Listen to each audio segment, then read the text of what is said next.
Welcome, welcome, welcome to the SubHub podcast with EmKay Sullivan and Dani Moreno. Today we are here with Kimber Mattox, recent winner of the FOURmidable 50K. She also ran the race in 4 hours and 6 minutes, breaking the previous course record by 4 whole minutes. And being the champion of this race, she is now a qualifier for the U.S. team for the World Champs in Austria this summer.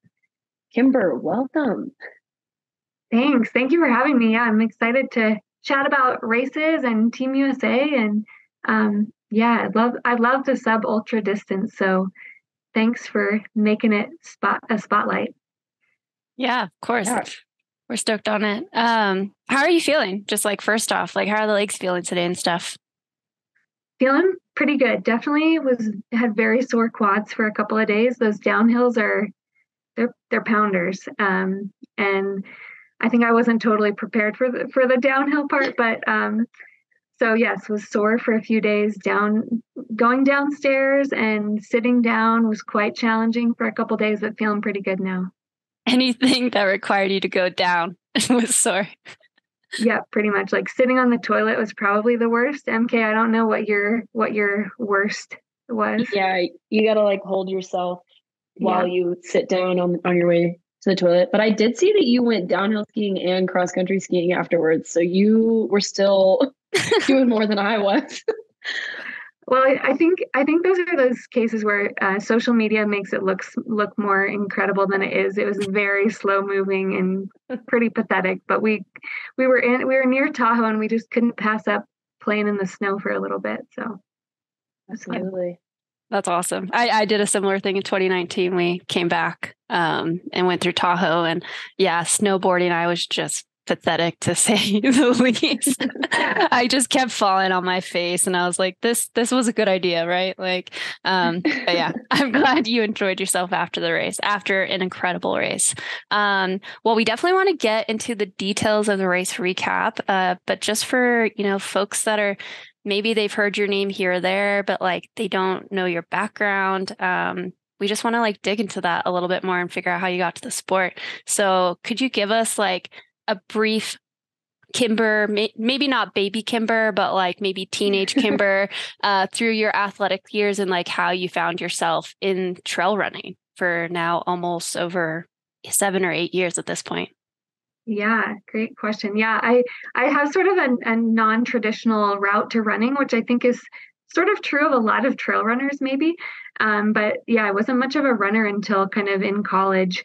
But I ran for a small Division III school track and a little bit of cross country, and I actually played soccer in college as well. But found my way into running primarily the steeplechase on the track.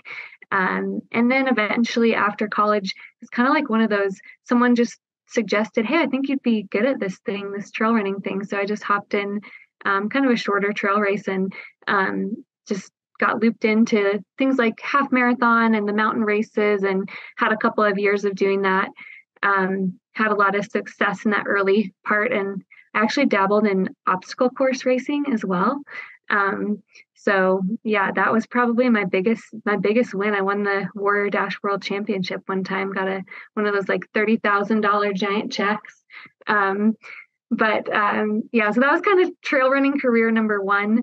And then had a kind of a long injury break for about 3 years, just kind of crazy injury. And didn't really think I'd ever be able to run again, but have been able to get back into running in the last few years. So I think 2019 was kind of when I started running again, and have just been doing trail since then, kind of moving up in distance. So I really liked the short mountain stuff to begin with and the half marathon, but now kind of moving up into the longer, still mostly 50K and down, but moving up into some of the longer trail stuff. Yeah. And for our listeners, Kimber is extremely humble in that her last few years, she's been kicking ass, USA champion, 4th at OCC, an incredible field, top 10 at Worlds also last year. 5th at Worlds, right? 5th at Worlds, top 5 at Worlds. So yeah, this woman has been busy just crushing it. And to also know you are a world champion at obstacle racing doesn't surprise me, but like also is really intriguing at the same time. So just to go back, so you did steeplechase and then somebody introduced you to trails. Like, I just find that so fascinating because I feel like, at least at that point in the history of trail running, like not a lot of people were reaching out to, collegiate athletes or people that were doing the steeplechase. And just like, where were you at that moment in your life? And like, why didn't you decide to, keep pursuing steeplechase or pursuing the roads? Yeah. I mean, at the time I was still loving track. And so I still really in the spring focused on track, but I was just connected with some people that knew the right people sort of. And, it was kind of when Nike Trail was starting to get a team going, like in the early stages of Nike Trail. And so I sort of got connected with the Nike Trail team. And that was kind of my introduction, like, hey, you got to go try a race and get connected with this Nike Trail group. So it was very much like I didn't even know trail racing was a thing. Honestly, it was my coach at the time was the person who sort of suggested it to me, but I didn't really even know that trail racing was something that was competitive or even that something that people really did. I was pretty unfamiliar with the whole idea of it. So just that kind of one person saying, hey, maybe go try this. And just, I think the strength background of multi-sports, I grew up playing soccer and basketball, and then obviously steeplechase is kind of a strength-based sport. So I think there's a lot of that transferability. And we see that in a lot of other trail runners. Like, I don't know what your two backgrounds are, but I'm sure there's something unique that you could share that is like, oh, that's where that little trail edge sort of comes from. Yeah, for sure. I was a steeplechaser too. So I am partial to thinking that steeplechasers are good at trails. Yeah. We got to be good at sighting the hurdle and I'm like 100% convinced like steeplechasers are like, all the hidden talents of trail running. Grayson Murphy, Anna Mae Flynn, Eden Nilsson was like her top and her really good at trails. Ali Ostrander, like the list goes on. Just it's A plus B definitely equals C in that case. Yeah. I wanted to do steeplechase, so I hope that counts too. I think there is. There's sort of a mindset thing too, right? Just that being daring. What's your edge? What's your trail racing edge? I was a middle child, or I am a middle child. Yeah, just forging my own path, and trail running was a good spot for that. No, I played a lot of soccer, and I played like through high school, and got opportunities for that in college and stuff. I chose running, which was a great choice. Okay, all of that is just so fascinating. So steeplechaser, and so was Nike Trail your first sponsor? Yeah, I was with Nike Trail back in like 2014, 2015, maybe 2016, around that time. And were you still in Eugene at this point, or had you moved on? Yeah, still in Eugene. So Eugene is track town, but they do actually have some awesome trails that I love to go back and run on. But I was still mostly training as a steeplechaser, and I think Dani maybe sort of trains in this way too, that you're just taking the fitness that you can gain from roads and tracks, and probably EmKay as well. Road and track fitness translates to trail running. There's certainly some specificity with especially with lots of vert and the longer stuff, but just taking that track fitness really and using it on the trails. It was not always pretty. I remember from that Xterra race, it gets kind of muddy sometimes, and there's this awesome video of me just like totally diving off the side of the trail and having to like climb back up, and so it wasn't always pretty. Yeah, for anyone, just go on YouTube, type in Xterra World Championships, and you will easily find that clip because I had definitely seen it. So I guess I'm just curious. So you're getting sponsored by Nike Trail. You're in Eugene, and this is your first sponsor collegiately, like post-collegiately. Like how did that feel? Did you feel like there was a weird weight on your shoulder? Did you feel pressure? That just seems like an interesting city to be in, to be repping Nike at the time. Yeah, that's a good question, and it feels like so long ago, and does sort of feel like baby Kimber, like middle school Kimber, something that I don't really remember what was going on in her brain at the time. But I think there was no more pressure from I don't think the sponsor side of things felt like pressure, but I think training for track and just the high intensity of trying to qualify for US championships or Olympic trials, there's certainly a lot of pressure in that. To me, I think the trail stuff sort of felt like lower pressure, and maybe that's why I gravitated towards it.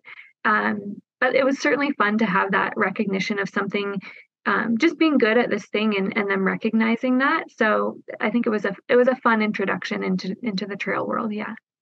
That's awesome. Yeah, I can definitely relate to that. I tried to continue on my own on the track after I finished college and found that it was way too high pressure for just me. I much preferred being on a team, and I found trails and was like, this is fun. I'm Yeah. gonna kind of veer towards this instead. So I totally get that. Yeah. And I think a lot of people would resonate with that sense of trail, just being at a trail race. There feels like this sort of sense of camaraderie, and people want everyone else to do well. And especially with the Team USA stuff, you don't get that team scoring, that competing for a team goal or a team medal after college very often. So to be able to do that on the trails is pretty unique. That's awesome. Well, just kind of like, because I do want to really dive deep into the race recap. So what injury did you have? And then what made you decide to return back to the trails? Because, baby Kimber was kicking ass. She was taking world championships. She was falling off the side of cliffs and still climbing her way out of them. And then you get this injury This is a long time. That's a long time. And you're coming back and you're just tearing shit up, arguably, more than baby Kimber did. So yeah, what happened, I guess. And so, well, that's a really encouraging how you just described me as tearing it up more now than baby Kimber, because I think I still feel like I'm not as good as I used to be. And I think we all fall into that of like comparing ourselves to how fast we used to be, and that this even the sub ultra stuff is just a totally different sport, and a totally different event that I'm not gonna run a 3K PR when I'm training for a 40K, right? So I think that's thank you for that very kind compliment. But yeah, the injury, it was one of those injuries that was really hard to figure out, and that's why it went on for so long. Is I like flew all over the country and saw lots of different people, and nobody could really figure out what was wrong. And it was honestly just one of the hardest periods of my life. It was super hard, and I think all of us that come from a really rooted running background, or really any sport, you have some identity that's wrapped up in being an athlete and being a runner. And so losing that, along with, I had a lot of chronic pain through all of that time, that was really hard. And so it was just like the lowest of lows for me, for sure. And so it took a long time to get to the point where I was actually okay with, if I could never be a runner again, that I would be okay. And it was kind of at that point when I, finally was like, okay, I can just be Kimber, and having to learn a new identity, and that people still loved me, even if I wasn't athlete Kimber or runner Kimber, that my friends and my family, like, that we all have just us, our heart, who we are, that people love. And it's kind of a hard lesson to learn. But I'm grateful for it. But yeah, coming out on the other side of that, I really, for a long time, couldn't run a step really. And even for a long time, I couldn't really exercise. I joke that we had this period of time where all I could do was bench press and bicep curls. So just every single day I did the bench press, and I never got any better at it, even doing it every day. So eventually, through some really incredible things, I think just some healing and some really incredible healing people, like physical therapist, osteopath, we were able to figure out what was going on. And it was really driven by low back, kind of like lumbar spine instability. But in the process, I had every treatment you can imagine. I had a hip surgery, like a labral repair that maybe wasn't even really needed. And so I learned a lot through that process, but eventually was able to start hiking a little bit. And so I just like hiked my butt off for probably like a year, and then eventually was able to start running a little bit, and just gradually got to the point where I could race. And so I hopped in the US Mountain Champs in 2019. I think that was my first race in like 2 or 3 years. And that was kind of my reintroduction. And so it's just been kind of building it back from there. Wow. I think that is such a cool story. And I also think that like this will be good, especially because we're talking, mostly sub ultras, and a lot of the athletes in the sub ultra space are younger. Like Andy Wacker's doing this whole thing, like bringing collegiate athletes in. And I think for younger athletes to hear, like, you had a 3-year period where you couldn't run and you came back, and like, especially for females, like to know that our best years are still ahead of us in our late 20s, our early 30s, mid 30s, like is so encouraging to like athletes who are 23 and hurt right now and, can't quite see past that because they feel like now is the time that they're good. You are crushing it still. And so I think that's a really encouraging story that we can now share with I think that's generation. I think that's such a good point. And I think I recently read Lauren Fleshman's book, Good for a Girl. And you're talking about injury and I'm talking about injury, right? But for females, there can also be these plateaus or declines in performance that have more to do with growing and our bodies changing, and that we can also rebound after that and be really good. And we have pregnancy sometimes and a whole variety of things, mental health issues, eating disorders. Any of those things can be little lulls in training that can be really hard periods of life, and we grow and change a lot in those times. And I think you're right, having that encouragement that talent doesn't go away. I remember my college coach actually saying that one time, because I ran a tiny bit in high school, and then I showed up my sophomore year of college and was like, I don't know if I'm any good anymore, but hey, I want to try this running thing. And I remember him saying, talent doesn't go away. Like fitness, we can always build fitness back, right? So I think you're right. Just that reminder that we can have these plateaus or these long periods of time where we don't run at all, and we can find that again. So I think that's a great point. Yeah. That's incredibly inspiring for sure. Yeah. And I think one last thing on your background before we go into race recap. Tell us a little bit about your job. I know that you and your partner, Eric, just moved to Fort Collins, and I'd love to hear more about your exercise physiology teaching position. Yeah. So I kind of, ever since I finished grad school, I've pretty much been a college instructor of some kind. I've kind of gone in phases of it being full-time or part-time.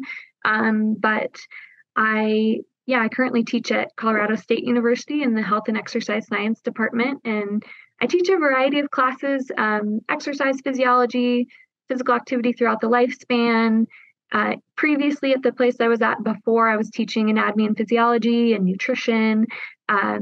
So it's really pretty fun, especially exercise physiology. It's taking a lot of the things that we have to rely on, this knowledge, our physiology, our nutrition, our fueling, and getting to teach about that and give them, real world examples of those things.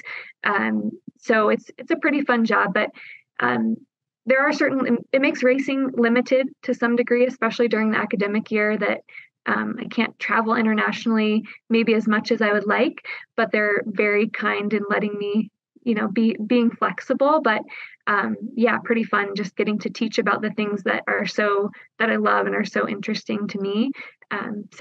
Pretty fun. That's awesome. That's cool.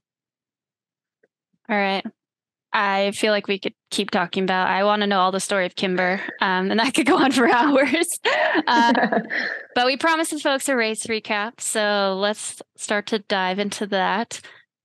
So we have both Kimber and EmKay here, who went 1-2 and are now both members of Team USA. Wow, I'm amongst queens right now, which is just so cool. I'm blessed. How did both of you guys, how did you guys feel going in? Like confidence high, just going in to get the job done? Yeah. sentiments? Well, but before we jump into that, I want to say that before EmKay and Dani reached out to me about doing this little interview, before I even knew about all this, I sent Dani a message, or I responded to one of Dani's messages just congratulating me. And I was like, we need you to be on this team. Yeah. So EmKay and I are going to try to convince Dani to qualify for this team because we need her. I love that. Maybe if I'm around you guys. Dani's got a wedding. I know. Just a small schedule detail. It's a couple of weeks before the race, so I don't know. It's one of those things where it's like I could, but I think it's Wait, is it your wedding or you're going to a wedding? No, it's my wedding. Oh, that's exciting. You should enjoy that. I plan on going to. Yes. Yeah, you should go. You should probably go to that. But you could just do that in Austria, right? Oh, totally. Yeah. Just change it last minute. And then, mini moon in Austria. We have talked about that. So, yeah.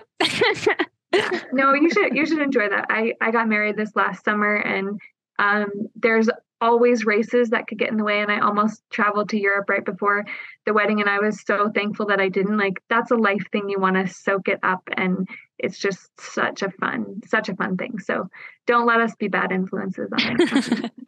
Yeah. No, your wedding will be way more fun. Yeah. I love it. Less painful. Yeah. Less painful. Maybe. I dance really hard, so we'll see. Yeah. Dani's going to be as sore as we are. Yeah. All right. Okay. How'd you guys feel going into FOURmidable? I'd love to hear. EmKay, you go first. I want to know what was going through your head.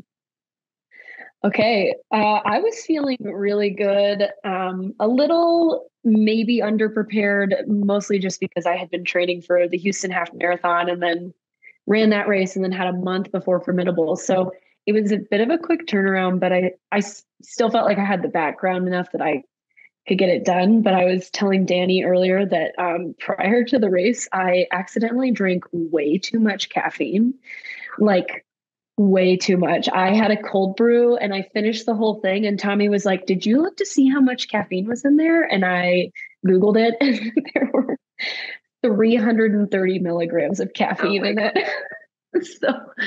So I was feeling good, just maybe a little nauseous.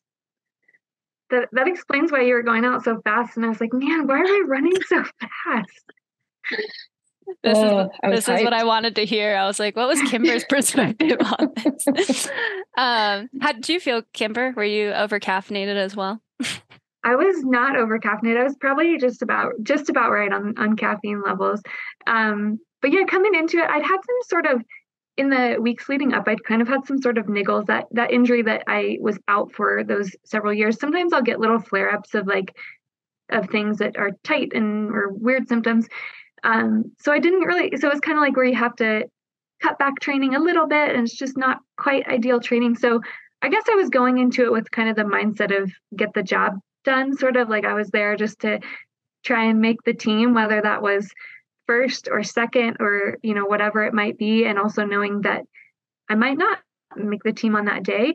So yeah, I wasn't like super confident, but I knew that I'd had reasonable training. So just, coming into it, trying to get the job done, but also knowing that I needed to start conservative because I didn't really know where fitness was at, and also even where like my body was at, like even the night before the race, thinking like, okay, I'm not really sure I can run a 50K this weekend.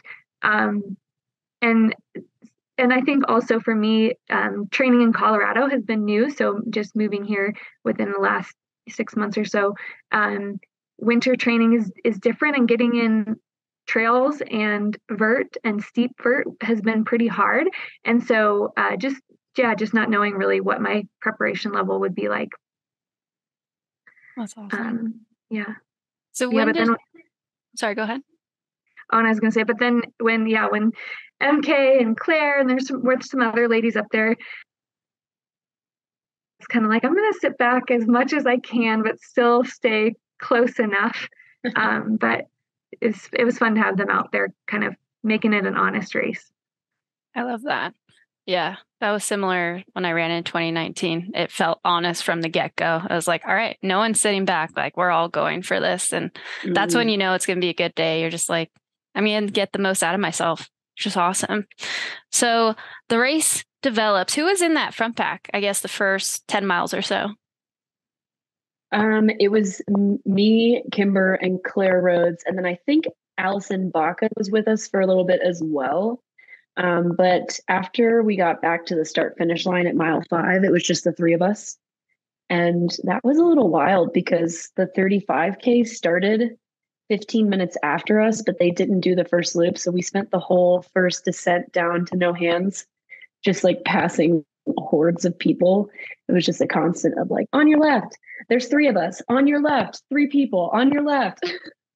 So that was interesting. But yeah, it was the three of us. Oh, no, you go. Oh, I was going to say, I also thought it was sort of funny in hindsight now. I remember one of the other ladies asking something about, like, during a race, like, when you guys have to pee, do you stop or do you just like keep running? Yes. And I remember my response being like, I've never really been in a race where I couldn't, like, it was never that close that if, like, I would just stop because you're either, several minutes behind someone or several minutes in front. And it was sort of like this, foreshadowing. Like, it was a tight race the whole way. And thank goodness I didn't have to pee because it was that close that it'd be, they were just all right there for a long time. I was also laughing at that comment at like mile 20 when I was like, ugh. Kimber was like, I've never been in a race this close. And there was no time to stop the entire 4 hours. Yeah. I love that. Did you guys all carry your own stuff or were you stopping at aid stations? With it being so close, I feel like that's something that becomes really important, even for a 50K, because this 50K, you're flying, you're running just 4 hours and change. Yeah. I carried all of my like nutrition and bottles that had calories in it, but I had like a water bottle that I was stopping to fill up at aid stations of just regular water. But some of them were crowded. Yeah, there were. Yeah, I that's always a decision for me, like the vest versus the handheld versus the belt. And I think I always, if I can get away with not wearing a vest, then I go that route. So I just did the handheld and a belt and put my nutrition in my belt, pretty much just gels, and then had my handheld, which was electrolytes. And I just filled it up as I went at a few aid stations. But there were a couple where I kind of wanted to stop, but it was more crowded. And so I just kept going. But they do a great job. There's plenty of aid stations. So they do a really good job of keeping you well supported. Nice. So when did it start to spread out a little bit? Because in the end, you guys all finished very close to one another. But at some point, the group had to start breaking apart. Like, who made that move and what were the reactions to the move? Can I take this one? Because I was behind you guys. Yeah, well, I was going to say before that, I would say like in the first half of the race, at least I know my perspective, I was like first 12 to 15 miles, I'm trying to do as little work as possible and keep my heart rate as low as possible. And so I felt like I was like totally dogging it. And they were like keeping it honest. And I was just like, just sitting at the back. So I feel sort of bad. But I knew I was like, I gotta take it as easy as possible at the beginning. And like, I hiked some of the first couple hills. If I could like stay close enough to them and hike instead of run, that's what I did. So first part, I know I was sitting back. So I don't know what EmKay's perspective on that first part was like. Yeah, the first part, Claire and I were definitely going back and forth a lot, like taking that lead. But we got to Training Hill, which is the second big hill on the course. Claire and Kimber were just gone. And I kind of figured they would be because my climbing legs, I know that Kimber's a really good climber and I'm still getting to know Claire, but now I know that she's also a very good climber. And so Claire was running, Kimber was like right behind her. And I had told myself going into that race that I had to hike that hill. So I was like, well, maybe they'll come back to you, but right now they are gone. And so that's kind of like, it broke up pretty big there for me, at least, until probably the bottom, like where we went down to the river between mile 14 and 18. And that was, I didn't catch back up to you guys until that point. But then we were back in our little accordion for a little bit. and then Kimber put the jets on. Yeah, I think for me, from that first half of the race, I my goal was to be as conservative as possible, but sometime in that first half of the race, I had the fear, oh my gosh, they're too fast for me. I can't, I have to use the uphill. And yeah, kudos to Claire. She was climbing super strong and no fear. I feel like she was, running confident. And I think on any given day, any of the three of us could have been the one to cross the finish line first. Oh yeah. But so I know for me, I think it was kind of that third climb. Would that be where things kind of, I had this thought in my head, just I kind of got to use this to try to push a little bit, because I just knew that I was afraid that with the downhills and the flats that they were going to be too fast for me. That's definitely not my strength is usually climbing. So I think I knew I needed to sort of use that to at least push a little bit and make them work a little bit and play to my strength there. And then I knew it's kind of okay, then you're kind of flat and rolling for a long time. And then there's just a big descent and another big climb. So that was where I kind of knew I needed to put a little push in, just to play to my strength. Yeah, I think that was a really smart move too, because you put a ton of time on me on that hill. And then I was trying so hard to catch you on the rolly part, and I kept getting close, and then we'd come to another little hill and you'd be gone again and I'd get close again. And so I think making that move on the third hill was solid for you. I was still trying to just survive that hill. Is the third hill the one with the switchbacks? It's the longer one. Mm-hmm. Cool. Mm-hmm. So then Kimber, then at that point, are you kind of running scared? I need to get as far away from these girls? Or is it, I'm feeling good, I'm glad I did the first part like that, I'm going to run this home? I think a combination of both. I felt pretty good, energy wise, but I really was feeling it in my quads pretty early in the race. I think because I just hadn't done a lot of hard downhill running because of the niggles that had sort of popped up. And so I was really feeling it in my quads by probably mile 16 or 18. And so I was actually nervous I was going to have cramps or something like that, because I've had that in other races, like OCC major cramp issues, and a couple of other races. So I was kind of afraid of that, but energy wise, I felt pretty good. And so I think a combination of both. I did look back a lot to see where EmKay was at, but also to see I still had that perspective of trying to be in the top two. And I think from very early on in the race, I remember having the thought this is going to be a battle to the finish, whether I'm battling for second place or battling for first. It was clear it was going to be a tough race. So I think a bit of both, but I was kind of loving that EmKay was still there was never a point when she gave up. And I think probably in her head, she felt like she was further behind me than she was in those last 10 miles of the race, because you get to a point where you can't really see the people in front of you because the trails are a little more windy, there's more trees. So I don't think EmKay was really ever that far behind me, even if it felt like she was or she couldn't see me. So. Yeah, I told Dani before we started recording that when we went down, so you at Way Too Cool aid station, you were probably 40 seconds in front of me. And I was having a really hard time eating because of all the caffeine. So I was starting to feel it. And so mentally I was oh, she's gone. And I couldn't see you on the downhill, because once you get to that downhill, you're in the trees, it's windy. And I got to no hands and you were only on the other side of the bridge. And I was she was there the whole time. Yeah. But you did put a lot of time on me on that last hill, because at that point, I was in the mindset of just don't get third. You have to make this team, just get second. Kimber, you might catch her, but she's having a day. She's probably going to win it. Just don't get third today. I love that. So did you have people yelling at you, Kimber, how close EmKay was? I could see EmKay, I just was looking back a little bit and seeing where she was at. So I didn't really need someone to tell me. At one point, I think I asked Tommy where third place was, because I just again wanted to make, like, I was there to like try to get the job done.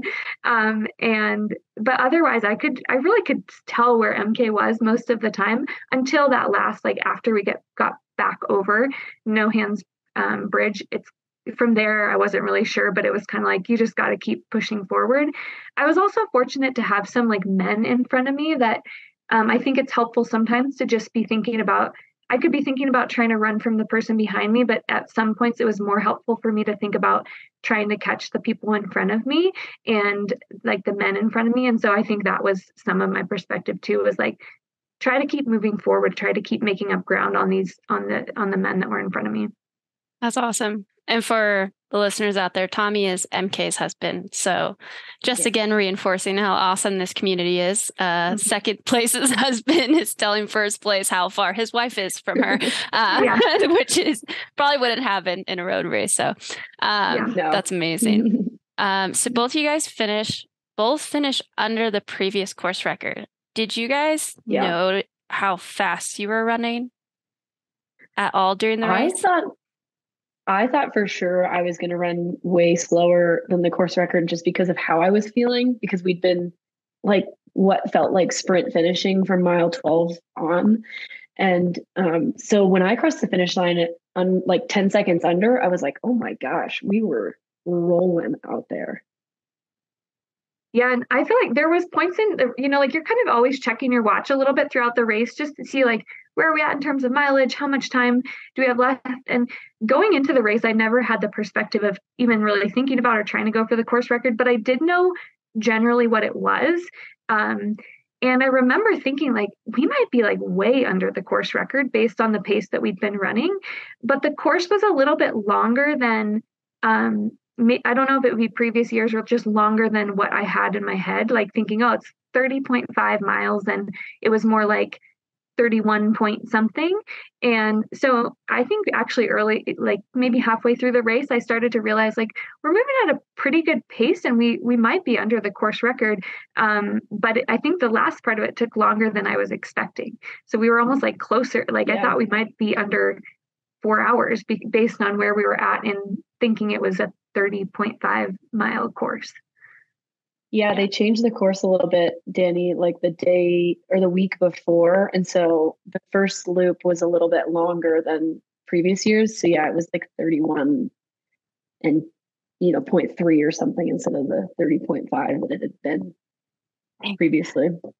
Dang. But I do think we had a fast year. Like the course was pretty dry. There were maybe a couple of muddy spots, but it was dry and fast. And so I think with course records on trails, like the conditions matter. And, of course, the course record is always a great accomplishment, but it does not detract from the people who've run, 4 hours and 20 minutes on a year that it's muddy and slow. We definitely had a fast and dry year. Yeah. Yeah. The creek crossing, we only had one and it was only ankle deep. So no, that's amazing. I mean, it's just like, for me, it's so cool because it just reinforces how competitive and how fast racing is getting, regardless of if you had ideal conditions or not. Like you guys ran hella fast for 31 and change miles. Kimber, you ended up being 7:55 average. And then EmKay, you're just a hair off of that. Like it just gets me so fired up and it's just inspiring across the board.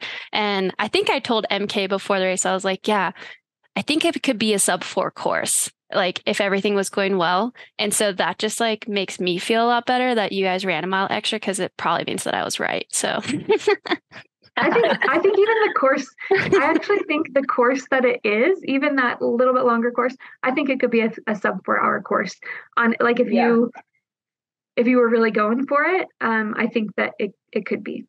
Thank you, Kimber. I appreciate that. Yeah, I agree. In the end, this whole interview is about me just making sure that I feel reinforced in my predictions. I'm kidding. Well, if you'll try and go for the Team USA, we'll make you feel as good as you want. Love it. It's like when someone's flirty with me and I change the topic. I was like, oh, Kimber. Anyways. Okay. Well, just as an outsider perspective, kudos again. For Team USA selection races, to me, that is the epitome of what a Team USA selection race should be. Like, it should be tough. You should be fighting to the end for your spot. It's for people who want that spot so much. And yeah, you guys couldn't walk and sit down to pee and poop the next day, which tells me you put your whole effort into that. And it just makes me even more excited to follow along the World Championships in June, because I know we're sending good people. Maybe if Kimber keeps flirting with me, I'll think about it. So just to transition to this last part, just like what's next for you, Kimber? So again, congrats. What are you going to do between now and Worlds? I'm taking Worlds is a big focus for you this year. After getting 5th place last year, maybe you have some goals for this year? Yeah.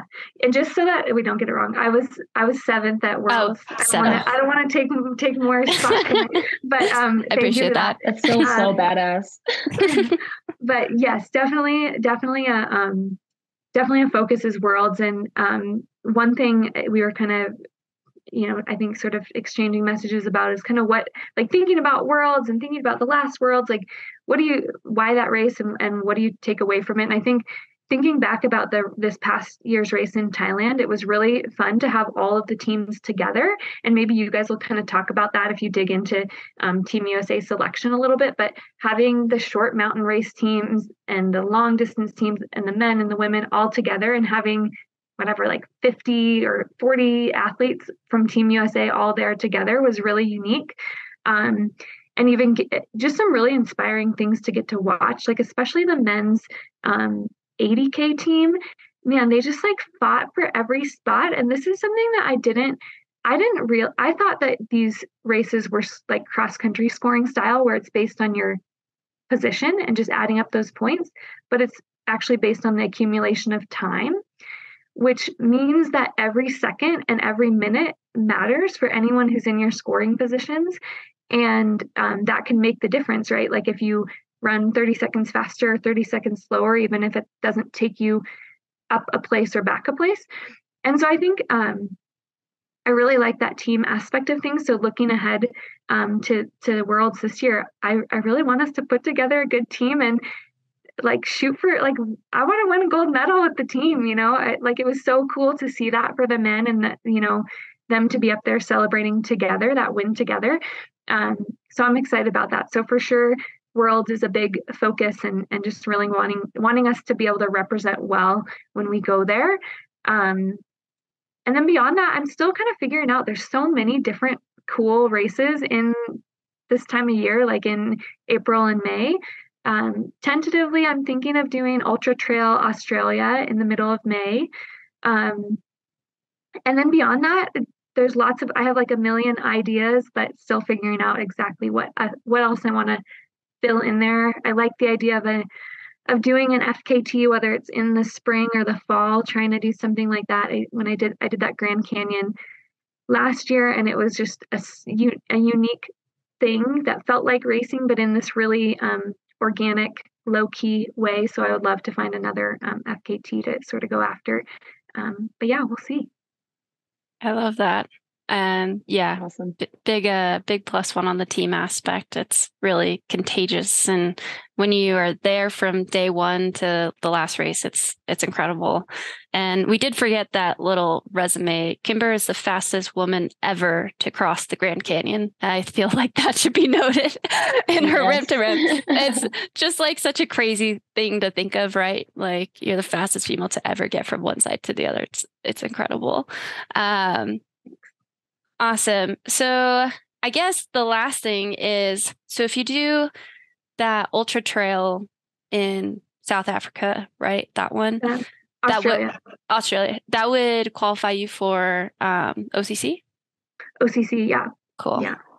So I'd like to do OCC. It's a little hard with my work because we start our semester before that. So we'll see if that's really possible. But that I would like to do it again. It was so fun this last year, and also so incredibly painful. The ups and the downs of that race, and Dani coming up behind me and just running a really smart race and just crushing it in the second half. So yeah. Thanks for the love, Kimber. No, I really appreciate hopefully it. Hopefully we'll all three be there crushing together, since we can't do worlds this year, Pseudo Team USA. Yeah, that'd be great. Got to put a ring on my finger. That's already there. So I guess so with OCC, is it because it's 1 week later this year? Is that why it runs into your schedule versus last year? It actually ran into my schedule last year. I was teaching, but I just did it remotely that week. So they were very kind and flexible, so we'll see if I can swing that again or not. Gotcha. Okay. Yeah, for sure. Cool. I have one more question before we leave. What in your training is going to change between now and June? Yeah, I mean, I don't think there'll be a ton that changes. I train relatively low volume for an ultra runner. And we focus kind of on a lot of the same things throughout the year: good aerobic base, keep maintaining running economy, but then also the specificity of what we're training for. So I hopefully either spring break or as the trails get more clear, less snow, hopefully I can get in a little bit more vert, a little steeper climbing between now and June. But I think the majority of training will be pretty consistent. Yeah. And you have years of background with training on vert, so you should be good. Yeah. I feel you. Yeah. But there is a specificity thing that's hard to mimic, especially when you're going over to Europe. There's a different, it's a different kind of steep trails over there. Amen, sister. And for me, it's the humidity. I forget what it's like.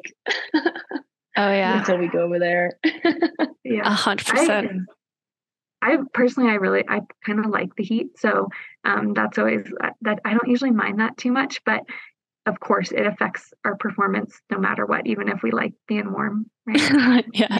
100%. Well, cool. Last question, just to wrap us up. Any shout outs to people for this last training block and FOURmidable coaches, parents? Yeah. Partner? Well, yeah, definitely to my coach David Roach. Almost everyone knows David, but he is always just believing in me more than I believe in myself, which is really helpful. And also just no pressure. This training block, I had some of these niggles, and there was never any pressure. Even the day before the race, he was like, if you do that first 6 mile loop and you're not feeling it, if your back is bugging you, if you're, having any injury related issues, it's not worth risking it in February. So just really, really good balance of believing in me and helping me to train hard, but also not putting the pressure on to force me into a bad position of injury when we don't need it. And then I had the best cheering squad ever at FOURmidable. My husband Eric came, and then 2 of my friends from the Bay Area drove out, and they were just all over the course cheering, and just so fun. So very thankful for them. I love that. They were super hyped, and they were cheering for me too. It was very welcome. I love that. Oh, gets me so hyped. I want to do something. No, I'm so happy for you both. Well, if you too would like to qualify for a USA team, there are some races coming up in April. Early April, there's Lake Sonoma 50 mile where you could qualify for the 80K team. And then we have Sunapee Scramble, April 29th in New Hampshire for the classic team and the vertical team. I believe they're back to back. And then the next opportunity to qualify for the team that is both Kimber and EmKay right now, which who wouldn't want to be teammates with these wonderful ladies, is Breakneck Point Trail Marathon in New York, May 6, 2023. So yeah, thanks for coming on, Kimber. Loved this conversation. Feel like we could talk to you for days. So hopefully we could have you on again someday. Yeah, so fun. And we're recruiting strong women. We want to represent Team USA well. So yeah, come join us. Love it. Thanks, Kimber. Thank you. Thank you.